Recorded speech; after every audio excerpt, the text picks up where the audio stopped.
অ্যাসোসিয়েশনের লোক, নাগরিক সমিতি, অন্যান্য যারা আছেন ক্যাটাগরি 3-4 এবং তার সঙ্গে কন্ট্রাক্টর ওয়ার্কার যারা আছেন, আমাদের কোঅপারেটিভের বন্ধু যারা আছেন, তারা সকলে মিলে আমরা এক বাক্যে যেটা বলতে চাইছি, একটা সুষ্ঠু মীমাংসার রাস্তায় চলুন এবং সেই সুষ্ঠু মীমাংসার মধ্য দিয়ে যাতে আপনারাও স্মুথলি চালাতে পারেন আর মানুষও যাতে সুষ্ঠুভাবে পরিষেবা পায় সেই বিষয়টা দেখার জন্য আমরা আপনাদের কাছে অনুরোধ করব।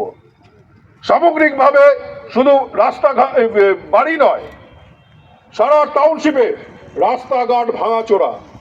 আমাদের বিগত আন্দোলনের ফলে কিছু রাস্তাঘাট আপনারা তৈরি করেছেন, কিন্তু এখনো পর্যন্ত বহু রাস্তাঘাট হচ্ছে ভাঙা অবস্থায় রয়েছে। জল নিয়মিত আসে না, মাঝে মধ্যেই হচ্ছে জলের সমস্যা দেখা দিচ্ছে, ইলেকট্রিকের সমস্যা দেখা দিচ্ছে, মাঝে মধ্যেই 1.5 ঘন্টা 2 ঘন্টা করে কারেন্ট থাকে না। পয়সার বেলা কিন্তু কোনো কিছু কম থাকছে না। আগে 100 ইউনিট করে পয়সা নিতেন, এখন 200 ইউনিট করে পয়সা নিচ্ছেন। আগে যা পয়সার রেট ছিল এখন পয়সার রেট বেড়ে গেছে, কমতি কোনো কিছুতে নেই।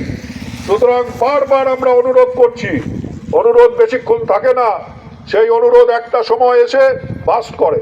সুতরাং আমরা ম্যানেজমেন্টকে এখনো পর্যন্ত এখান থেকেই হুঁশিয়ারি দিচ্ছি, অনুরোধ করছি যে সুষ্ঠু মীমাংসার রাস্তা বার করুন।